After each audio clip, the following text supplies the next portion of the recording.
Our next speaker is actually Yves. So Yves Engler is a Montreal-based activist and author recognized for his critical analysis of Canadian foreign policy and social issues.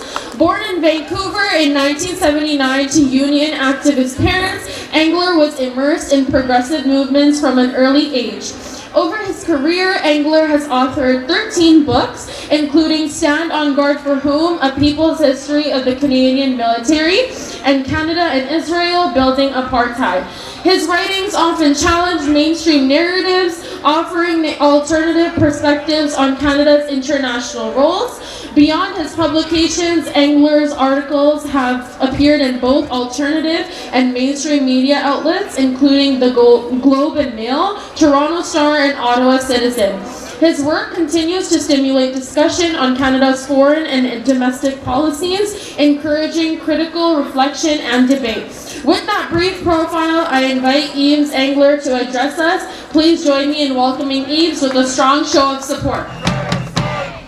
So I recently spent 5 days in jail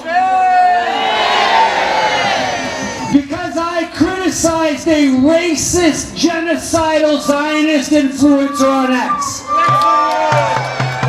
A woman by the name of Dahlia Kurtz who just spews endless anti-Palestinian racism. I called her a racist. I denounced what she was saying, and the Montreal police charged me.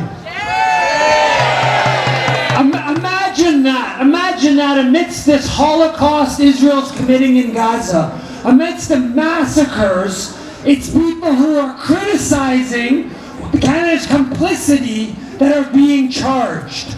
Imagine that the head of the Toronto Police, MQ, a few weeks ago, attended a pro-genocide conference in Ottawa. Imagine that the head of the Toronto Police and the Toronto Police Department are busting down the doors of people who put up posters on the Indigo bookstore to denounce the fact that the owners of Indigo bookstore have provided $200 million over the past 20 years to support non-Israelis joining the Israeli military. And they are doing so in contravention of Canadian law. So the Toronto police are targeting activists who put up posters, but they're not pursuing Heather Reisman and Jerry Shorts for violating Canada Revenue Agency rules. We are seeing targeting of those opposing genocide by this Toronto Police Department with their odious hate crimes unit claiming that opposition to genocide is anti-Jewish.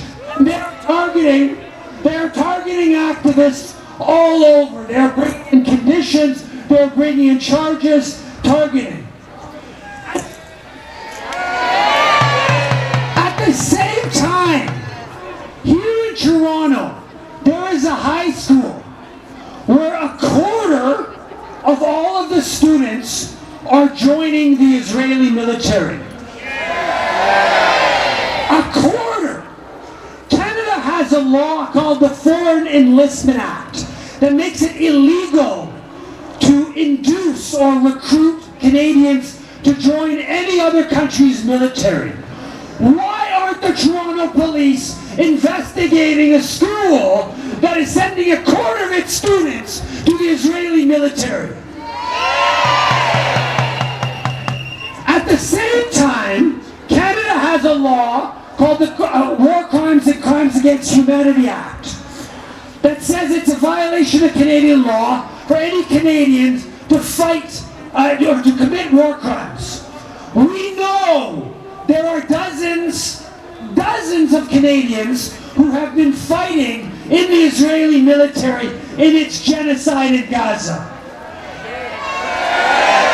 But the police services refuse to investigate those people for violations of the War Crimes Act. Recently, actually 2 years ago, there was a legal process brought forward because the Toronto police investigate a group called Sarel, who was bringing 150 Canadians to volunteer on Israeli military bases. So they pursued a private prosecution, and a justice of the peace here in Toronto agreed there was evidence to pursue Sarel for violation of the Foreign Enlistment Act.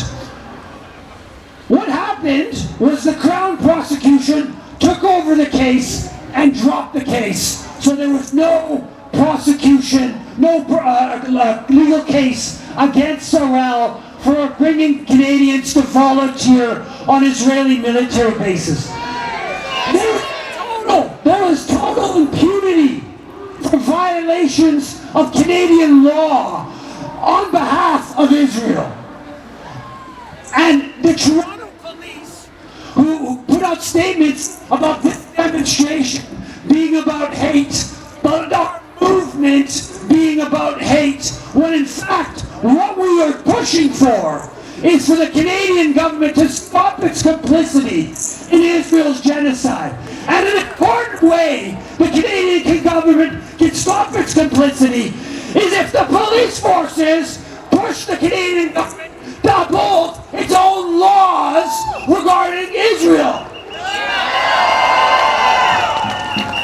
So it's imperative for all of us here to know our main political contribution is ending our government, our political system's contribution to Palestinian dispossession. Free, free Palestine! Free, free Palestine!